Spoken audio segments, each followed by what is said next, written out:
Staying at the top of the South Island, we're heading to Longacre Farm, where Cosmo's out and about with free-range pig farmers Rick Martin and Nairn Illingworth. We're up the Onamalutu Valley in Marlborough. Currently, we're out in the pig paddocks, and around us is our little farm, and it's a lovely day. It is. It's quite hot and dry. It is very dry. And on the hills, there's forest all around you? Yes, we are a small, narrow valley, and we are surrounded by forest trees. And we do look up to the Richmond Ranges, which is a pleasant outlook. It's a very peaceful valley. It is, but it does have its moments. But it's, as you said, it's our little slice of paradise, and we enjoy it when we can. Yes. How long have you been here? Well, we're never very good with dates, but I think it's around 12 years. We bought the land. Took us probably another 3 or 4 to move a house onto it. So we just evolved from there. And Rick, before you came here, you owned a hotel. Yeah, the Junction Hotel in Spring Creek. Yep. We had it for about 6 years, the hotel and restaurant. But we owned the land here while we still had the hotel.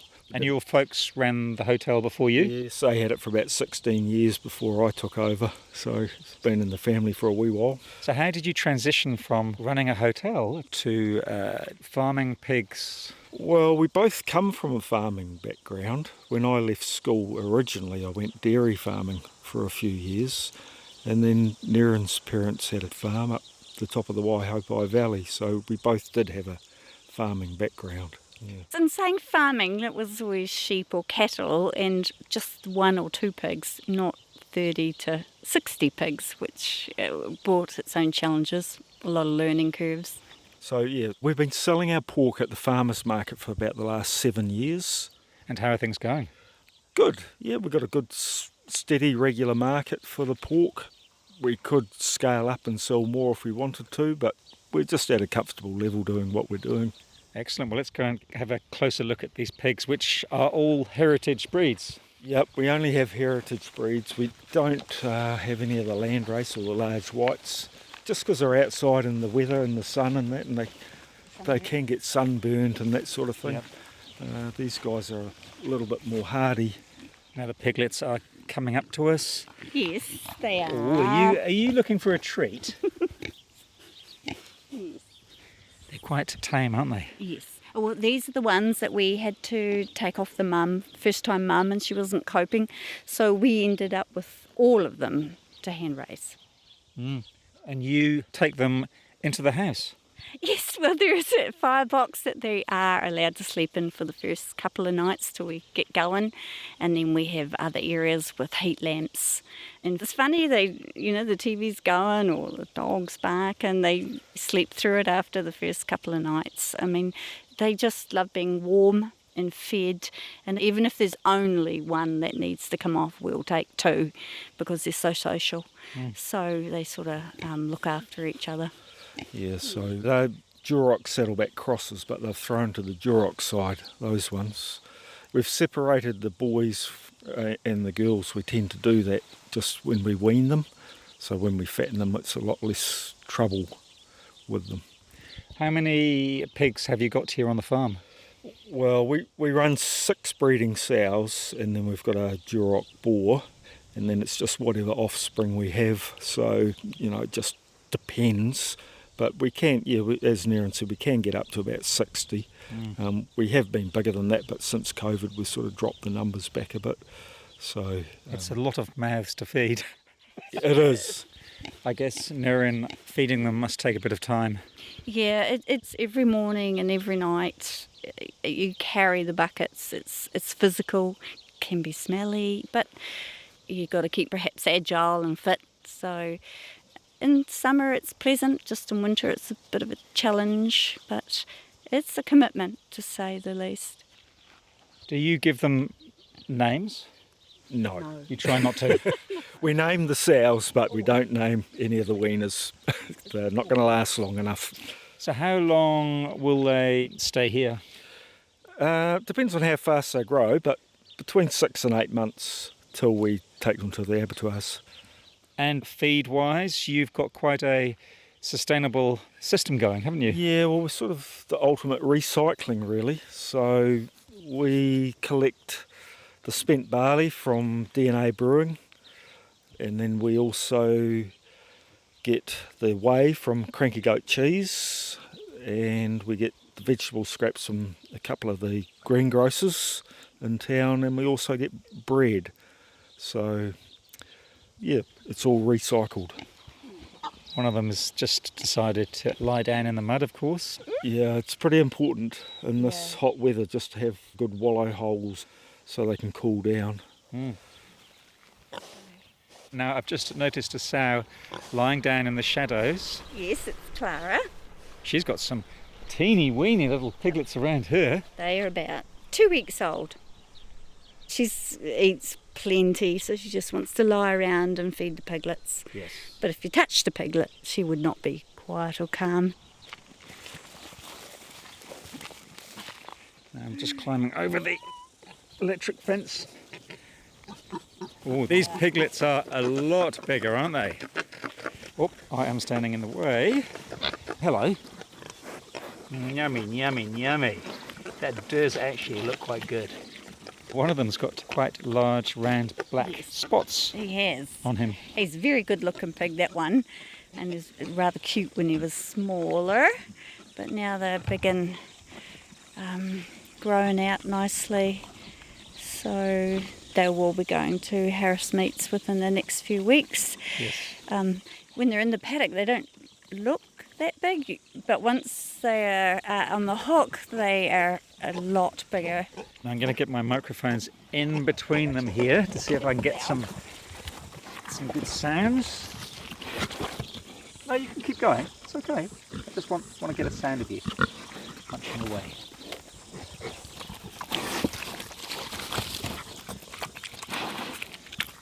Well, you don't seem to mind, do you? They are big. I mean, how heavy would one of these pigs weigh?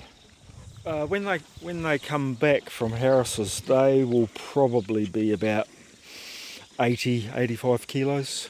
So, yep, they'll go down on a Tuesday, get killed that day, and then they'll come back to us in a refrigerated truck the next day. How do they get down there?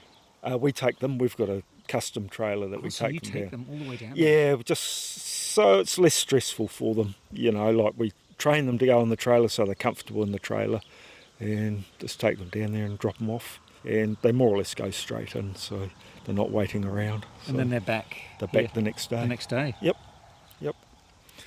Ready to be butchered. And you do that yourself? Yeah, we do that on the farm. We've got our own commercial kitchen and butchery set up. Yep. Vacuum pack all the meat, and then we'll sell it at the farmers market. So we also cook some of the meat and sell it in a bun, that sort of thing. So we do bacon buddies, and we also do a porchetta, which is an Italian style slow roasted pork with garlic, rosemary and thyme in it. Oh, I bet that's popular. That's a 3 a.m. start to get that roast on. Yeah, it's a little bit of work, but we've got a lot of people who come to the market just to buy it every week. You know, we've got some people who've been coming for years every week, and they'll come and buy a porchetta roll because they just love it, and can't blame them because it's nice. So, yeah, it's a big day, but it's good. It's good fun. What are the most challenging parts of farming heritage pigs on a small scale? Making them do what you want to do is very challenging with the pigs. So you have to have the setup right. For years they were always getting out. You'd see them heading down the road into town, over at the neighbours. So it was the setup, isn't it, Rick? Yeah. It's really important. You know, they're pretty hard animals to control. If they don't want to do something, they will not do it. Hence the term pig-headed. Yeah, that's exactly right. Yep. So food. So yeah, getting your fencing right and your systems right to managing the animals is pretty important. And pigs are really intelligent too, aren't they? They are intelligent. Yep. They're pretty clever, right? You can teach them to do a lot of things. Yeah, our original sow that we had, she would sit for us, like we could say sit, and she would sit come, she was like a dog basically, but we don't have time to train them like that. But Can you pick up on their emotions? Nairn can better than I can. Yeah, what do you sense? Well, you can always tell if someone's perhaps being bullied or unwell, if they've maybe eaten something that's not right. And I know it sounds funny, but it's just the way they hold their ears. Some days you can definitely go out straight up. And Oops, I'm being licked from behind yeah, there. if they're stressed, you just don't want to put too much stress on them. They don't cope with it particularly well. So you just really try and cover all those bases. So there's no one likes stress in their lives. So if it can try and make it stress-free for them, it's a better way to farm them.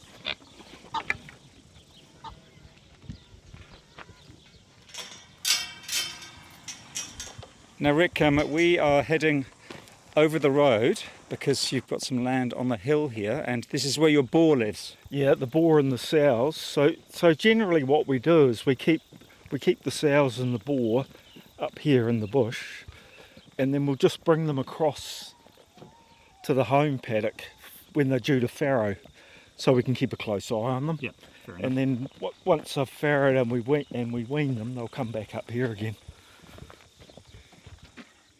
So they've got lots of shade, and up the valley here there are some derelict gold mines. Yeah, they have used to gold mine up here. I don't think they ever made a fortune out of it, but yeah, there's just up this gully here, there's an underground gold mine, which I believe they developed during the Depression. I've been inside it and had a little bit of a wander around. I bet it's nice and cool in there. Nice, yeah. Hello, now we've come to your sows, Yep. and you are very muddy, aren't you? Yeah, these ones are Berkshire Duroc cross. So she's the one that just had that litter across there, which we had to hand raise. She wouldn't raise them for some reason, and that's actually her mother, this one here, Betty and Morag. And they've got their own paddock and their own little house. Yep, and they've got, fence is going, and they've got a little wallow hole over there. Yep. And then this is Griffin, the boar. We call him Griffin because of his ginger nuts. Gosh, Griffin's testicles are humongous. Yep, he's a big boy, all right. Is that normal? I don't think he's abnormal. And a sow called Jules is in with Griffin, and they seem to be getting along quite well together, don't they? They do get on. He is a gentleman. He doesn't rough them up at all. He's probably one of the best boars I've had for temperament. So he's just service Jules. Does the mating process go on for long periods of time? It just depends, but normally a day or two. Yeah. But he's a big boy. How heavy would he be? I would have thought he'd be 350 kilos, something like that. Quite long. He's probably from nose to tail, he's probably 2 meters long. And they're a good meat producing animal. Yeah. I tend to find that the cross between the saddleback and the Duroc is a really good mix. How would you describe the taste of the meat? Like, what makes it different to other pork? I don't know. It's probably a subtle sort of a taste. It's not, sometimes you can get pork and it's really porky. It's not porky. It's almost creamy, I guess you'd say. It's quite subtle. Yeah, and I think the breed and also what we feed them makes a difference, because they're basically just a vegetarian diet. They're not eating any meat or any meat scraps or anything like that. So, with the whey, lots of whey and the vegetables and the barley. What about this stress-free environment? Does that have an impact on the texture or taste of the pork, do you think? I think it does if they're relaxed, and they're not tense and wound up. I think it does make a difference to maybe not to the taste, but to the texture of the meat anyway. Yep. So you take them down to the abattoir yourself? Yeah, I do. Yep. Do you get a bit emotional when you drop them off? Yes, I do actually. Yeah, I do find it quite difficult. That part of it, it's the worst part of the whole process. But that's what has to be done. But when they come back and, they're hanging in the chiller, you can see the benefit of all that hard work. Rick Martin there with some of his pigs. Cosmo was also talking with Nairn Illingworth at their Longacre farm in the Onamalutu Valley near Blenheim. They're at the Marlborough Farmers Market with their free-range pork products every Sunday morning.